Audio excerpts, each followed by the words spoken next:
Hello and welcome to Me, the Wife and Wrexham AFC, a weekly podcast and YouTube channel discussing everything Wrexham from the point of view of long-term fans and brand new fans like my wife.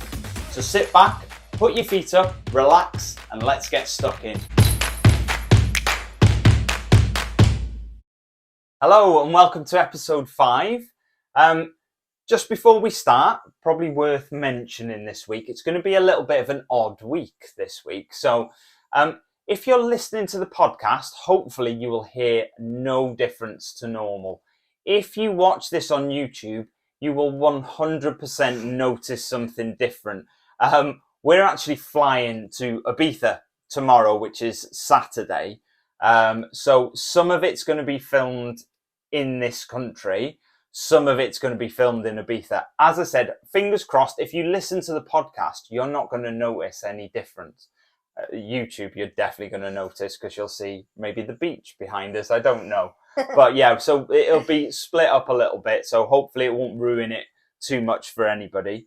I think there's only one place to start this week, isn't there? 100%.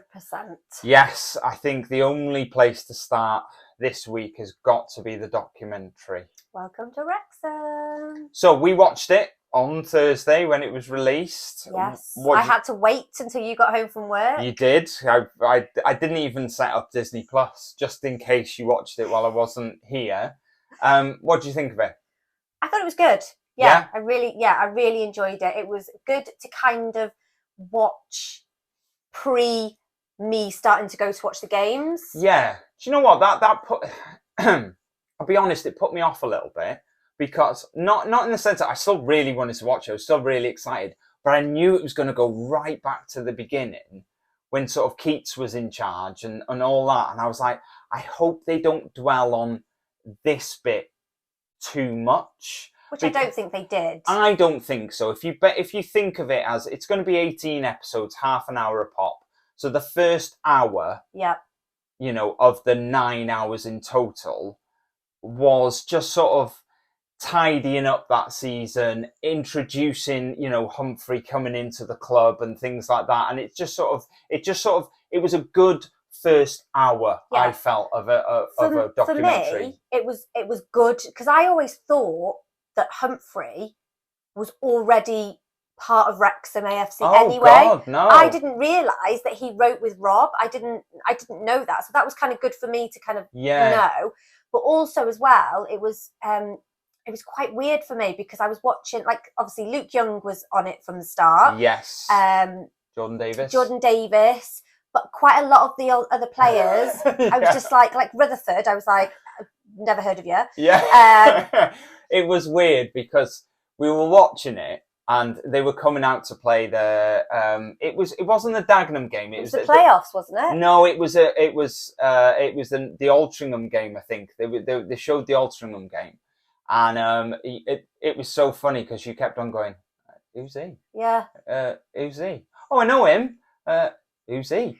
And it was because obviously all of that was pre you go into the games. Yeah. So like there was the odd Reece Johnson was there and you recognised him.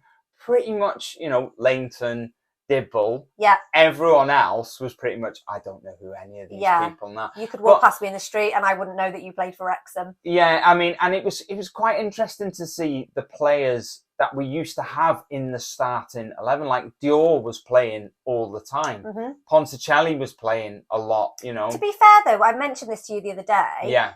Ponticelli played quite a bit when I started going, but then obviously you mentioned that's because Mullen was suspended. Yeah, because he loved getting sent off last season, so he got sent off twice. So how that works is... I don't think he loved it.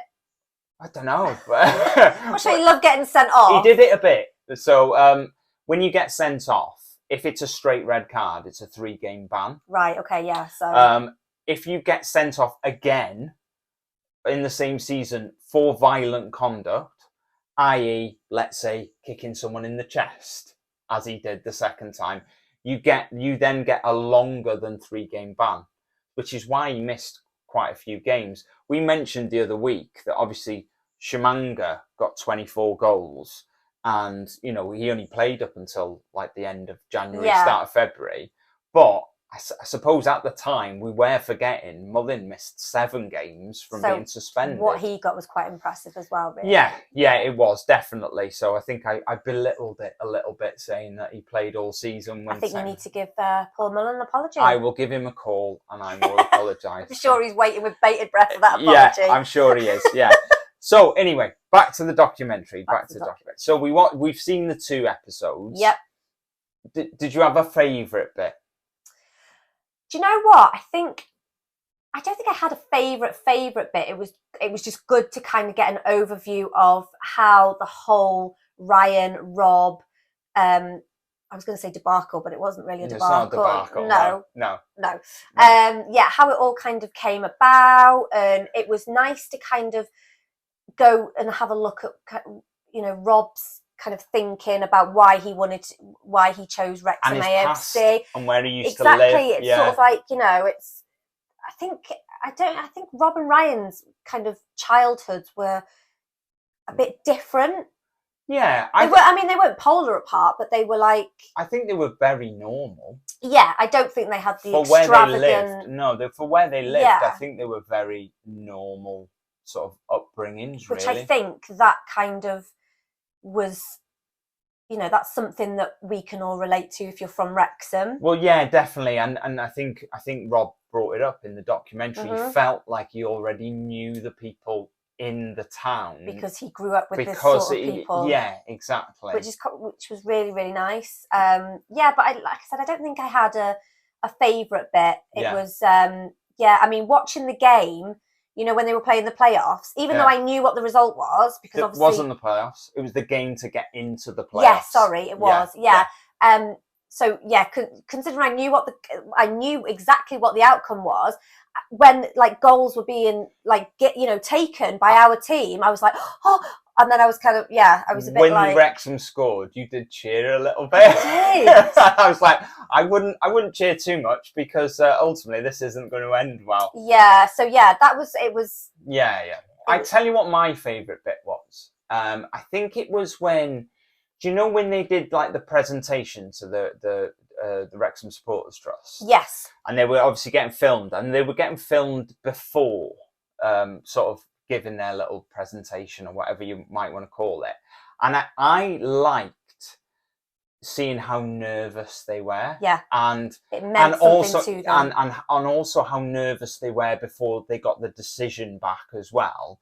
And I think sometimes you forget they're just real people, because like I love the Deadpool films, and you know, I just think of him as a film star, but sometimes I think, I'm not thick, but I mean, you sometimes forget they're just real people. You actually think that people who have that sort of money and that sort of like fame, clout and stuff like that, you think that they're superhuman. Yeah. Basically. Yeah. No, I get that. It's a good analogy, that. I like that. Thanks. Hey. Well, considering he's Deadpool, I thought it was pretty decent. Yeah, I like it. Up here for thinking, down there for dancing. No, but I think that was my favourite bit. I mean, and it's not a specific bit. It was just how, you know, how normal they did and come real. Across. Yeah, definitely. What do you think you learned anything new about Wrexham or about them as people? Whatever. Do you think you learned anything? I learned that you didn't know half the players before you started watching. Yeah. I learned who the 11 were before Ryan and Rob came in. Yeah. And it was just interesting, and to see how people felt about the old manager. I didn't know. I don't know anything about Dean. Is it Dean Keates? Yes. I don't know anything about him. Yeah. And I don't really need to know anything more about him because he's no longer the manager at Wrexham. So it doesn't really, you know. So what you mean is that the fans' sort of feelings towards him at the time. There was a bit in the documentary where basically, obviously, I will not repeat exactly what they said because there was a lot of expletives. Yeah, and I have to bleep it, and it takes me ages. Yeah. But basically, they were saying they need to get rid of Dean Keates and bring in a new manager because he just doesn't. I think he kind of gave off the aura that he didn't actually care. that much. So this leads. I'm going to skip forward a little bit because Okay. I'm skipping forward in my notes because there is a question that I was gonna ask a little bit later. But as we're here, Yep. let's have a chat. Okay. So with Dean Keates, Mhm. did you feel sorry for him? This might sound really harsh, but no. No. Because I could tell. I mean, I don't know how Phil Parkinson kind of is. Well, we're going to find out. Exactly, yeah. But but at this point, I don't think Dean Keates I don't think he had Wrexham in his heart. I don't know where Dean Keates is from, his background, all that kind of jazz. Let me give you a little rundown. Right, okay. Keates. So Dean Keates played for Wrexham. Right. So he played quite a bit for Wrexham. Now, do you remember I spoke about when I've been to Wembley before and I watched Wrexham play North Ferriby in the FA Trophy final. Yeah. We lost that one as well. But we were 2-0 up. They got back to 2-2. Yeah. I can't remember the exact point, but the manager at the time took Keates off. Now, that was a big hubbub, if that's such a thing. It was a big deal because Dean Keates was a big player at the time. Right, okay. He was well liked as a player. He went on to then manage Wrexham. Then he got a better job offer. So he went. And then we had him back. I think that's your mistake. Yeah, now he left under a little bit of because he was sort of liked as a manager, but because he took a better job. It was further up the league. He took that, and people sort of felt he dropped us like a stone at the time when he left. And then when we took him back, there was a lot of people like, why are we taking him back? Yeah. So there was a lot of that sort of animosity at the time. So that's just a little bit of background for you about. We don't need to dwell too much on Dean Keates, do we? We don't. I didn't feel particularly so. I tell you what I felt about Dean Keates. I didn't feel watching them first 2 episodes that he had anything about him. I didn't. Personality-wise, you mean? Just in general, as like a leader of men. Let's put it like that. I didn't. The stories I've heard is he wasn't very keen on the cameras being there, and especially in the dressing room. Keen. Keates wasn't keen, no. But and so maybe I'm doing him a slight disservice. Maybe he was nervous with the cameras, and he didn't want to talk too much because the cameras were there. Yeah. But he didn't feel somebody that could inspire a team. You know, they played all right under him. I'm not saying they were terrible, but I just don't think he came across great. No. In the documentary, if I'm completely honest. And for somebody who doesn't know much about him, I kind of got that vibe as well from him. Like, he was not a great leader. Yeah, maybe. It's hard to tell without getting a true insider view on it. But I think when he went, it was the right time to go. Yeah. To be honest. Yeah. And it's propelled us forward. We spent a lot of money, yes, but I think we've done all right. There was a lot of people talking, fans, stuff like that during the documentary. Do you think we live in what would you say about this town? It's a little bit mad sometimes, isn't it? We've got some characters. That's what you say. Got some characters in this town, which I'm sure most towns do. Wrexham does get a lot of bad press, I think. It does, and I think that was sort of touched on a little bit. A lot of people don't really get what they deserve out of life. Yeah. Here. Do you think it was a true reflection on the town? I know we've only seen a little bit, and we've talked to a few people. Do you think it's because we knew a couple of people in there, didn't we? Well, like a couple of people in the documentary we know. So do you think it's like a true reflection of the town?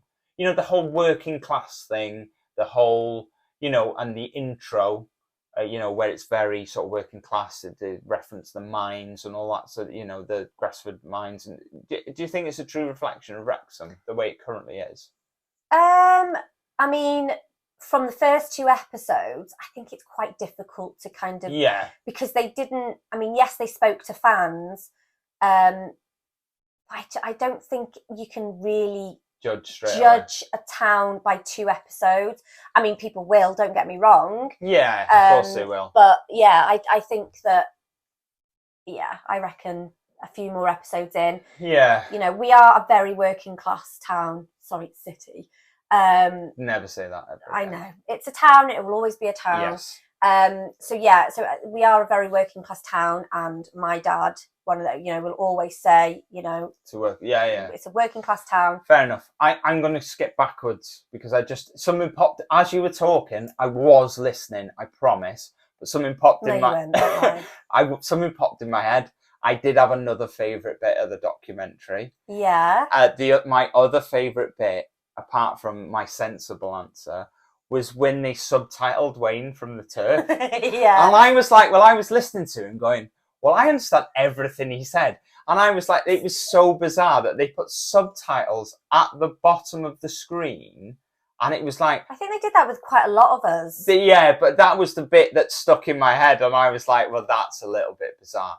And to lead on from that, do you think it was too geared towards an American audience? In the sense of subtitling what people are just saying, whereas let's be honest, anyone in the UK would have known what he was saying. He hasn't got a weird accent or anything like that. And then the you know, when somebody said, I think it was Dean Keates said something about being sacked, and they put in the translations into American. Do you think it was too Americanized? No. To be honest, I think there was kind of a little bit of humour behind that. Bit tongue in cheek. Maybe not the subtitles, because sometimes, you know, people from different countries might, you know, struggle with what we're saying. But yeah, I think it was made for everybody. Yeah, no, that's fair enough. I was just interested. It just popped into my head then because it was, you know, it was. I felt it was a really good insight, for a worldwide audience to get an insight into sport in the UK, of how people can get promoted, can get relegated. Whereas, you know, that'll be very alien to Rob and Ryan because all American sport is closed sport. So I watch the American football. The NFL is a closed sport. You have 32 teams. There's no promotion.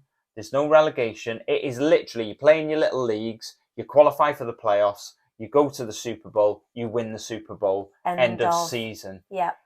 The NBA, it's exactly the same thing. You play in your little conferences. You qualify for the playoffs. You end up playing in it's the same thing for every sport they do. There is no promotion. Is that the same as for soccer?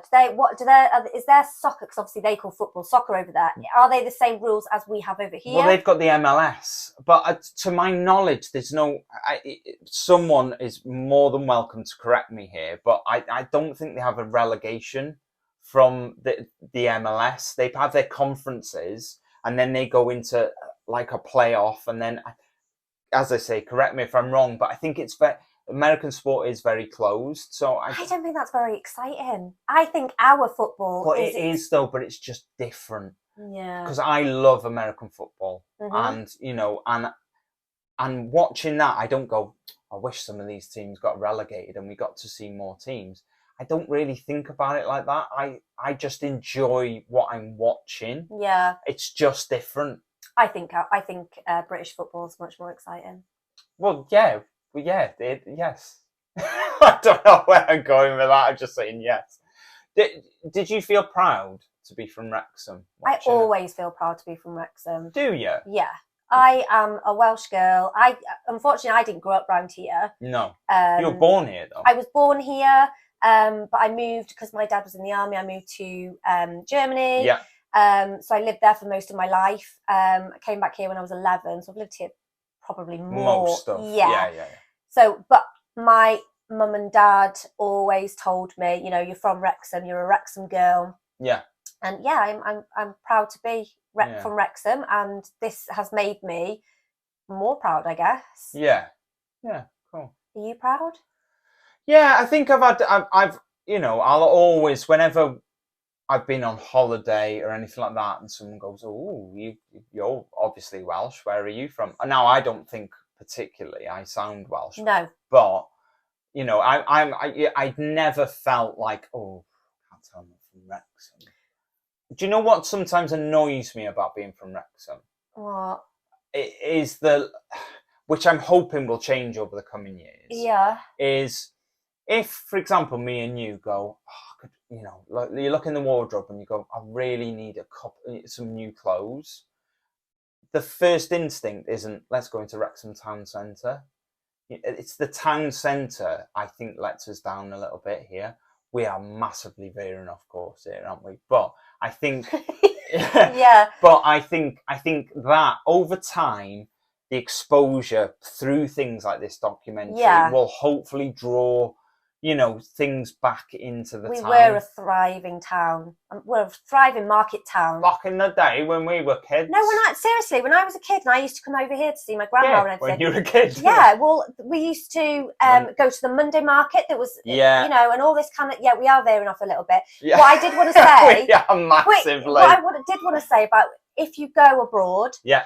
I don't know whether you had this, but when I used to go abroad and I used to say, I'm from Wrexham, people go, oh, yeah, in England, in Chester. And I was like, no. Yeah. What I found out when I went to America when I was younger, a lot of people say, where are you from? And you'd say Wales. And then some people would go, oh, England. And you go, no, I'm not talking to you anymore. Where the Queen's from? Yeah. It's like, no. And, but some people will go, Tom Jones. So there are some people who know, but and that was referenced in the documentary. A lot of people don't know that Wales is separate from England. That was mentioned in there. We are. We certainly are. Let's move on. So I think, you know, not just from the documentary, but you know, in other little interviews and things like that, Rob has clearly got passion. Oh God, yeah. Rob, out of the pair, Rob is the passion man. Yeah, I think Rob is the passion and Ryan is the business brain. He is definitely is level-headed. Yeah, you know, and that comes across a lot. I think you've obviously got passion for football now. You've a newly found passion, not for football in general, but for Wrexham football. Yeah. Do you think your passion is any less than somebody who supported the club for 40 years? Before you answer, I think what I'm trying to ask is, when you've come into the club, generally it's been good times. You know, we've got money to spend. We're building a new cop. We can get the players that we want in. We've got some really good players there. Not that we haven't had good players in the past. We've got some good players in there. We got to an FA Trophy final. We got a trip to Wembley. We finished second in the league. You generally saw them winning week in, week out. Do you think that your passion is still the same as somebody who's maybe supported them for 10, 20, 30 years, who've seen the bad times, who've seen, you know, the crap that the club's had to go through?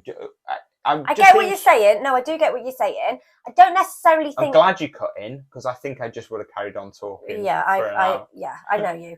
I don't think my passion is any less. Yes. It is possibly different. Yes. Because, I mean, you know, when we went to Wembley and we lost, and then we lost the playoffs. Yeah.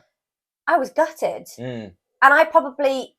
My this is not even a word, but my guttedness was probably on par with people who supported this for 30, 40 years. Yeah, okay.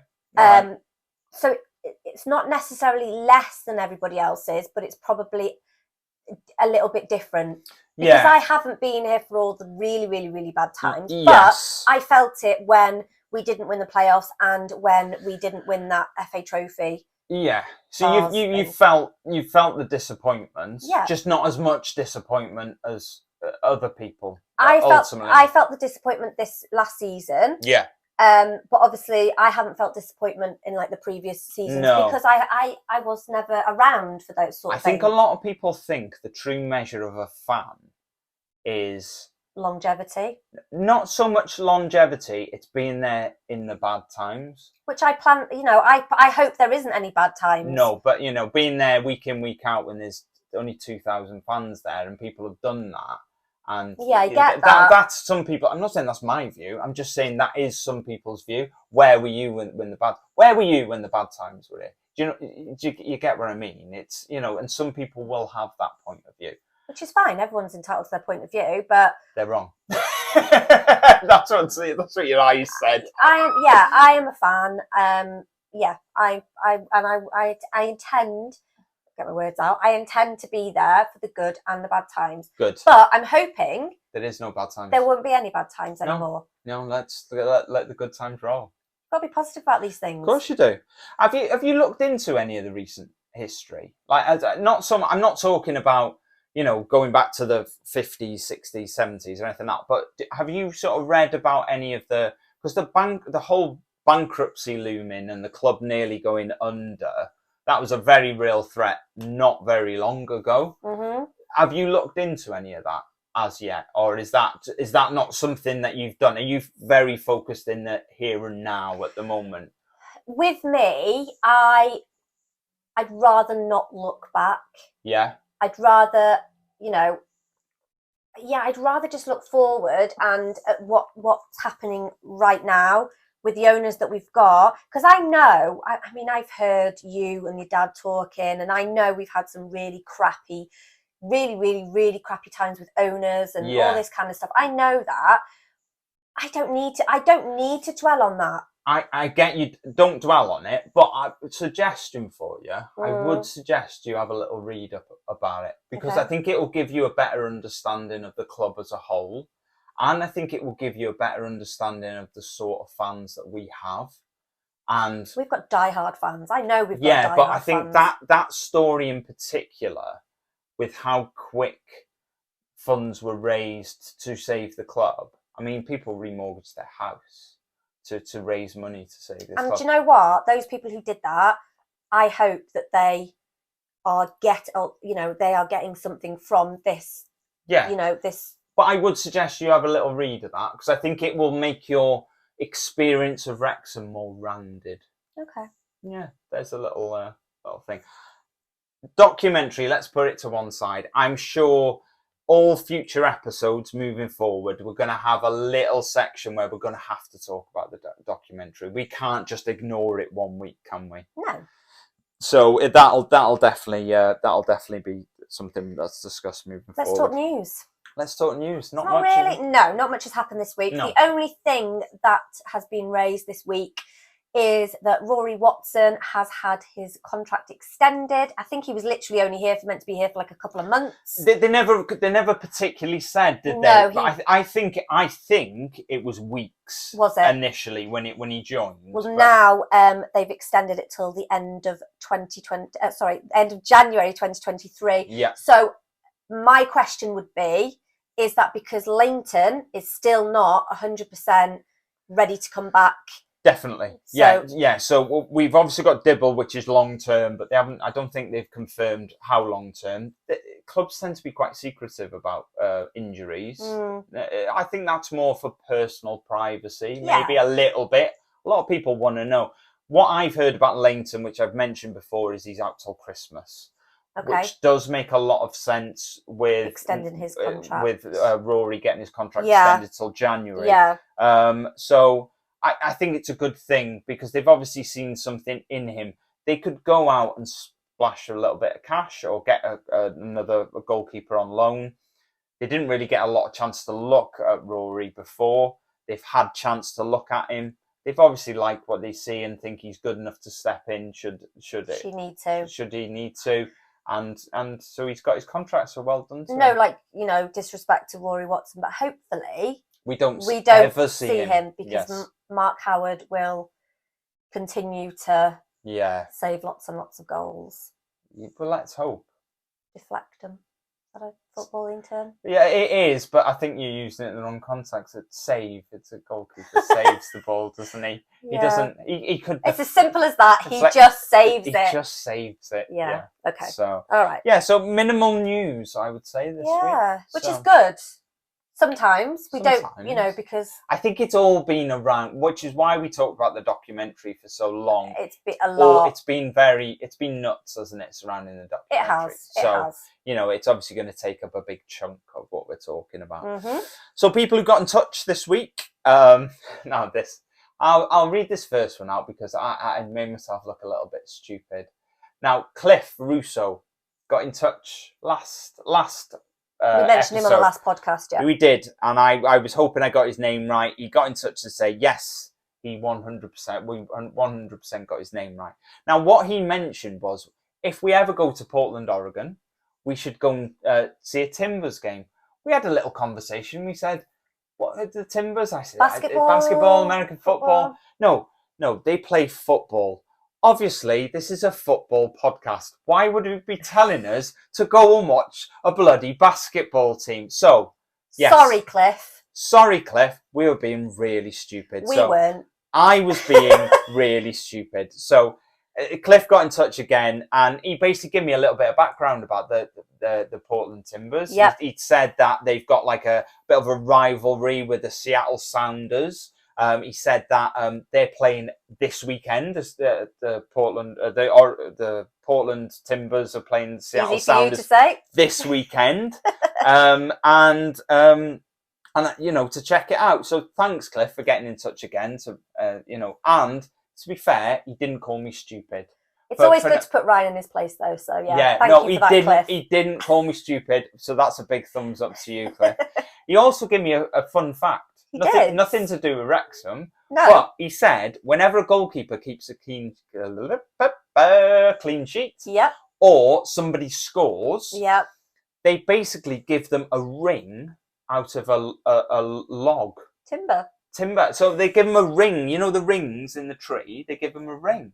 And they keep the ring. I'm assuming they polish it up a bit. They're not just cutting a ring and give it, I don't know. But that is that, and they do that to reference their logging history. So a bit like is it like our caps? No, because you only get caps for internationals. I know, but... Similar. Let's just say, yeah. But they have to do something. They don't just get it for playing. It's for scoring or keeping a clean sheet. That's a very fun fact. We like facts. I like fun facts. Do you like fun facts? I love fun facts. So, more fun facts from anyone, please. I really enjoyed that one. Who else did we have? John Batchelor. So, yes. John Batchelor got in touch on Twitter. Yeah, he was taught, yes. It was on Twitter. He was on Twitter. He talked about rotation. He did. He basically said, understanding that your backups are not as skilled, does such a clear drop-off from substitution point to something in training? Not enough minutes for subs, so basically bringing on subs too late. I'm guessing that's what he means by that. Unwillingness to adjust. No, okay. Unwillingness to adjust the game plan based on who you have on the field. So I think this sort Let's delve into that. Let's delve in. So based on our most recent sort of episode, which was rotation, where we talked about this. So what he said there. So understanding that your backups are not as skilled. That isn't always the case, I don't think. It's not that our subs are less skilled. I mean, it's just that they're not playing that week. But he said, does that point to something in training? No, I don't think so. We have got multi-skilled players. Some are going to play, some are not going to play. But ultimately, you can't have everybody on the field at the same time. They're still as integral to the team, even if they're not playing as much. And I think he's referencing the Chesterfield the game there. So he said is not enough minutes for subs. Now, minutes for subs, what he means is if you look back to last season, where our bench was pretty much the same every week, they were never getting game time. So they're not getting enough minutes. So when they do come on, they're not really match sharp. Yeah, I get that, yeah. I get what you're saying with that, John, and that is, potentially the case. But that is what Phil Parkinson is trying to remedy this season by rotating a little bit more. Everyone gets a few more minutes, so when they are called upon, they are match fit and they're ready. Yeah. So, it's one of them. he does touch on the unwillingness to change. Now, we have talked about this, so I'm not going to dwell on this too much. But yeah, there is an unwillingness to change, not necessarily personnel, but tactics, I think, there. And maybe he does, like you said, maybe he does change a little bit too late in the game. Maybe. Quite predictable, though. Because I like when he does bring subs on, you go, right, 60th minute, he's going to be bringing on such and such, I reckon. 60th? He never does it that early. No, Jesus. he did with Elliot Lee. No, 65th. Oh, God, I was 5 minutes off. It's a lot in football. Well, yeah. 5 minutes. 5 minutes. 1 minute's a long time in football. Yeah, that's true. Who else did Nigel. Nigel. We love Nigel. He's so knowledgeable. Yes, we love Nigel. Yeah. Yes. He got in touch about the documentary, didn't he? He did. Yes, he did. Yeah, you seen he was really excited about it. We hadn't watched it at the time, had we? No. So we had to wait till work. So Nigel, please keep getting in touch. You are a legend. You are a legend. And the last one who got in touch was Harry Palin. Yep, he has a company actually called Shirt Searchers. I can never say I can see why I left that one to you, because I Yeah. knew I'd get it wrong. So yeah, basically what he does, and he actually built this business up during lockdown, which I think is incredible. And I'm sure he's like won a business award as well, which is, you know, just amazing. Yeah. But basically what he does is people get in touch with him and he searches for like retro football shirts. Yeah. So if there's something that you're really interested in getting, I want a Barcelona top from 1992. You tell them, and he goes out and he looks for that shirt for you, and then, you know, and then puts you in touch, or he gets it and he passes it on. Whatever that may be. I'm not sure of the full process, but that's what he does in effect. So yeah, so I think that's really cool. So yeah, he shared our podcast, didn't he? He did. He gave like a review on it as well, which was really good. That ice cream man is really annoying. Right in the middle of the podcast. I know. But yeah, that's what he does. He shared one of our podcasts this week on his Instagram, didn't he? And Facebook. And Facebook. So it was really kind of him. So thank you very much, Harry, for that one. Okay, so the Woking game yesterday, we watched it in the airport. We did. And our flight was delayed, and we wished for a little flight delay, and we got it. And we managed to watch the end of the game while sat on the plane on the tarmac. So that was sort of good. It was good. So what do you think of the game? I think they did okay. Yeah. Obviously they had the same 11 as they had at the last game. And you were hoping for that, I said that's what I wanted to happen. Yeah. And when Woking lost that one man, I thought they could have done a lot more. I think it's a bit of a game killer sometimes. When a team goes down to 10 men, I think it kills the game off, because I think they sort of shut up shop a little bit and thought, all right, okay, we're down to 10 men. Let's just take the point from this. But to be fair to Woking, I think they really went for it, to be fair. They did. And, you know, I think they were the sort of games last season we'd have lost. Yeah. And last season we did lose. You know, we were 1-0 up at half-time and we ended up losing 2-1. But I think we dug in deep. I did see online there was a few people weren't very happy. There was a lot of people. And they were like, who's the team with the 11 men here? You know, is it us who's gone? Which I get. I think, you know, one thing to note from yesterday's game is Phil Parkinson changed the formation. Took Max off, brought Elliot Lee on, so we went to a 4-4-2, and it worked. It worked, and what a shocker! Yeah, I know. It's, you know, it's one of them. You know, we put an extra attacking player on. Elliot Lee coming off the bench did okay. Didn't score though. Didn't score. No. I tell you what I was really pleased with is Ollie scoring. Yes, we were talking literally before. It wasn't like 5 minutes before Ollie scored. Yeah, we were saying, you know, we want Ollie. He hasn't scored yet this season, so we were really chuffed that he actually got a score on his score sheet, as it were. Yeah, so I think it's his first goal in 8. Yes, 8 games, I think. So I'm really happy for him to have got that. I think it's one of them results. They went down to 10 men. It was a tricky game. I just think it's one of them games you've just got to grind out a result. Obviously, Luke Young played amazingly yesterday. Yeah, but my man was man of the match yesterday. He had a stormer, didn't he? Aaron Hayden. To be fair, though, I did say to you, as soon as Hayden scored, I was like, man of the match. Yeah, that's very. Oh, he scored man of the match straight away. He was class yesterday. He was absolute class, and I thought his header was pretty. Both of them were decent. He doesn't mind sticking his head in where there's a chance where he might get hurt. His first header was quality. I think their keeper might be a little bit disappointed with seeing that back, but all the same, placed it well. I think he's going to get lots of goals this season. He got a decent amount last season. I think he might hit double figures this year.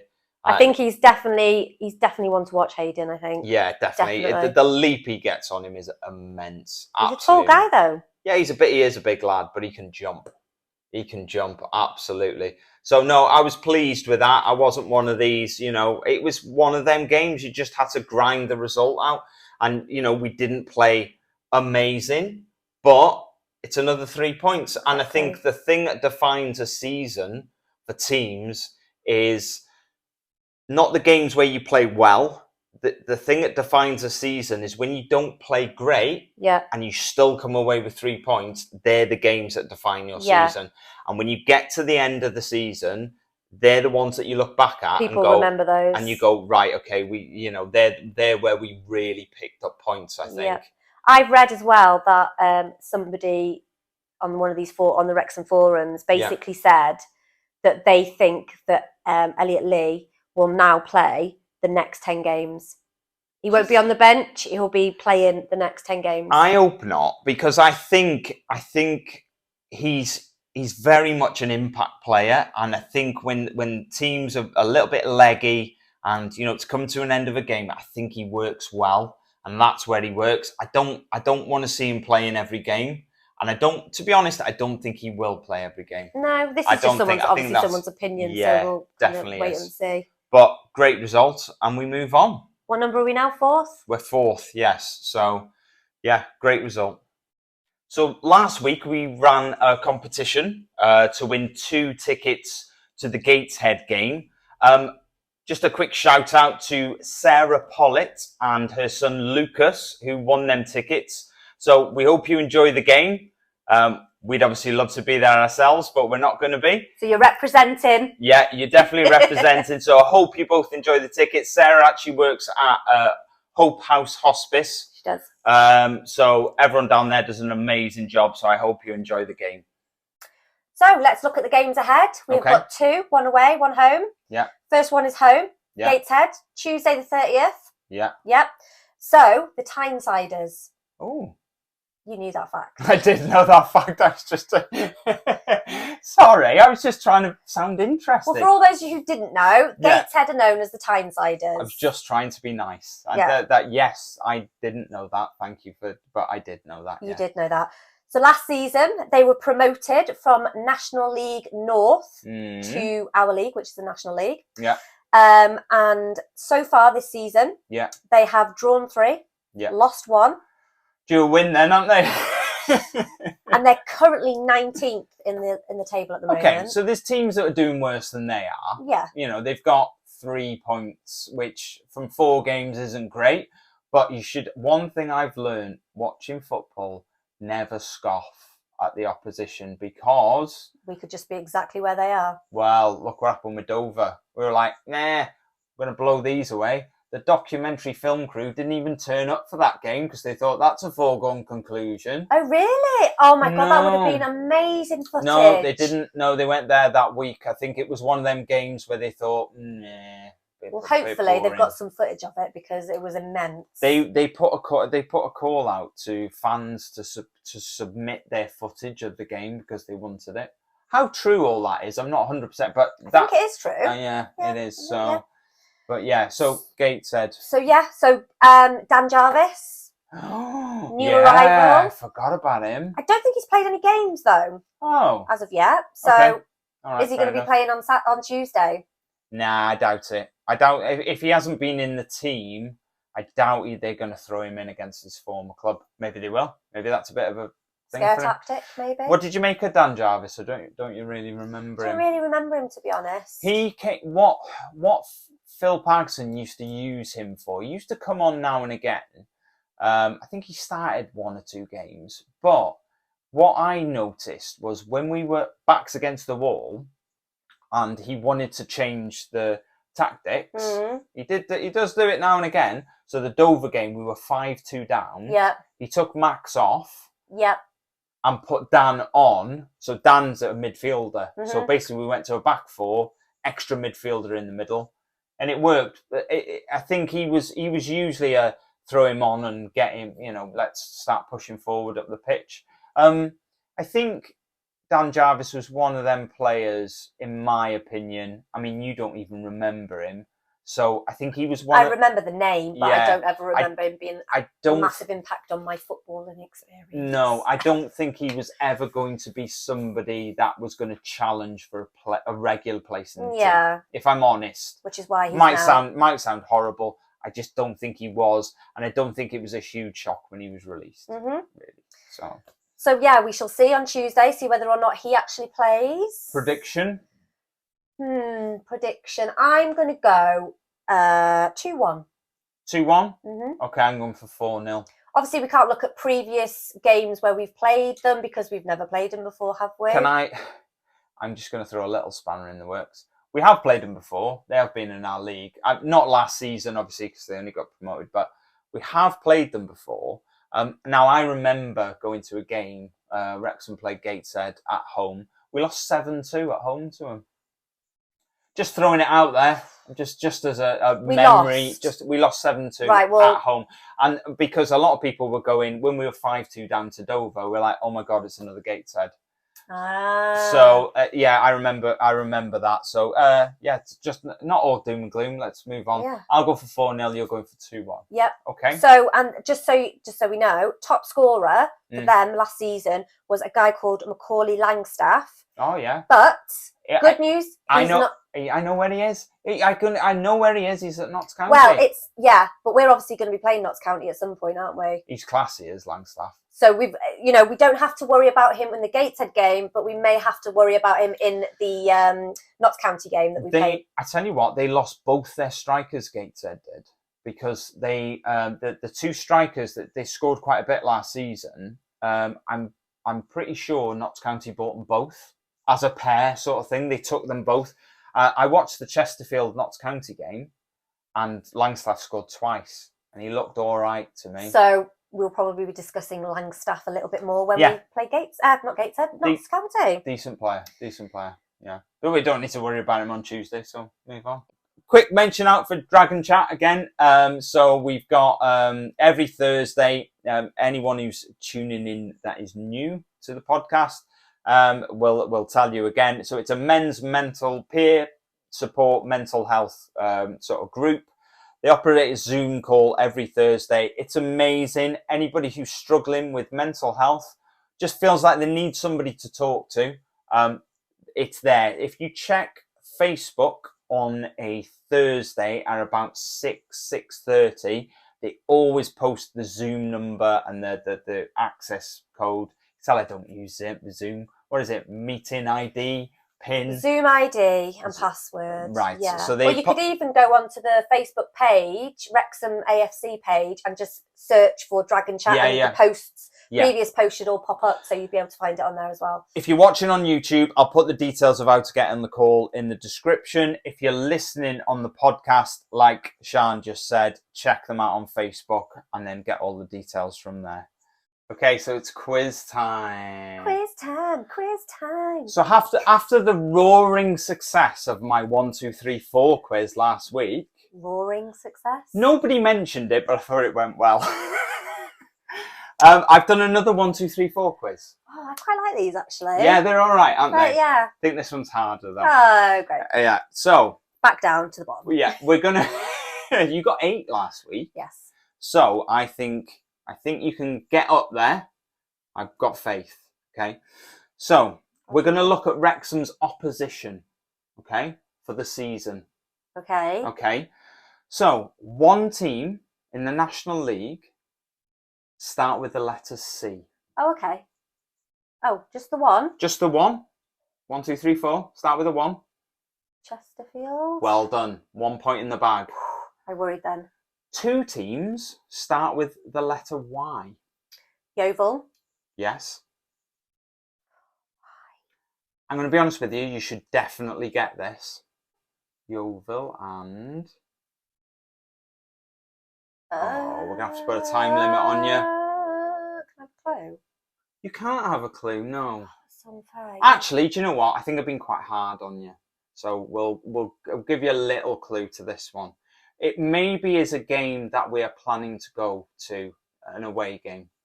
Oh, you're... There you go. That's the only clue you're getting off. Do you know what I was thinking? There are no other towns or anything called beginning with Y, but... Yeah, apart from one that we've already booked a hotel in. Yeah. 3 teams start with B. Oh my goodness gracious me. B. B. Barnet. Barnet, 1. B, B, B. Oh, what was that? I was going to say Bradford, but no. No. Not. Oh, Brentwood. Brentwood? No. I'm just naming things that start you with are B. now. Do you gonna? Bournemouth. No, they're in the Premier League. It's just wishful thinking. Okay. Okay, yeah, done. No. Boreham Wood. Oh! And Bromley. Yeah. So, you're still doing well. You've got 4 so far. 4 out of 6. There are 5 teams. Bear with me. I know it's a 1, 2, 3, 4. There are 5 teams. Yeah. I only need 4 of them. So you've got 5 to play with here. Oh, thanks. 4 teams that end in United. Okay. Maidenhead. Maidenhead. I wasn't sure. Yeah. You're on 5 points so far. Oh, sorry. Don't, because that makes me feel the pressure even more. Yeah, I'm not. That was just a random piece of music that came to my head, and not the music of a popular TV quiz show. Ends in United. Oh my God, I don't know. Oh, you're struggling with this one. To you help sound you. So patronising. Oh, you're struggling with this one. Yes, I am struggling, Ryan. Shall we give you? I tell you what, to help you out. Yeah. Shall we give you the first letter? And it's for anyone else, obviously, watching who does like a little quiz. Okay. So we'll go with the first letter of each one. You get 1 guess, okay? Okay. S.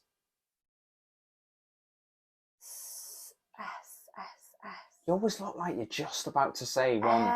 Yeah, but... The first 2 start with S. So if you can't get 1, it's pointless going for the second one.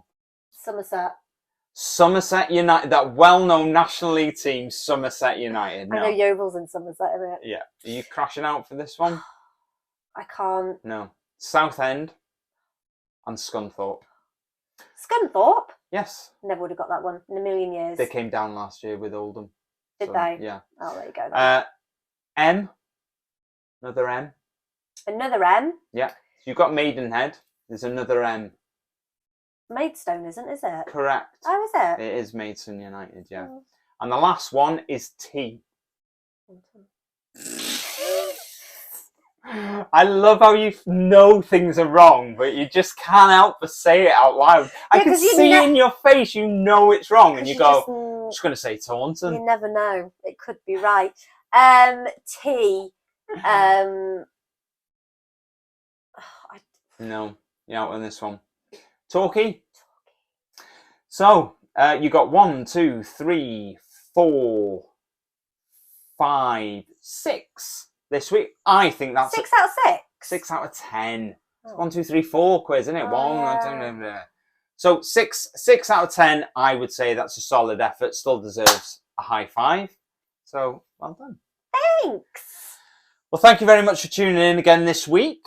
We will be back again next week with episode 6. Lucky people. Yes. So, thank you very much to everyone. Special mentions in places this week. Austin, Texas has roared into the game this week. We had quite a few listens in Austin, Texas. So, hello if you're there. I think it's worth mentioning as well, because we always mention places in America. Yeah. And other countries. Yeah. Yeah. Birmingham is actually our 2nd most listened to city. So if you're in Birmingham, hello. Get in touch if you're in Birmingham. Get in touch, yes, please do. But yeah, we're just expanding, aren't we? Still don't have a map. We paid a lot for the flag, though. We can't really cover it with a map. I've got a flag on my phone. I've got a map on my phone. I've got an app. Oh, we'll have to share that when we've maybe got a few more. It's looking quite good, though, to be fair. Anyway, the usual ramblings of the end of the podcast. Thank you very much for tuning in again this week, and we will see you again next week. Bye bye.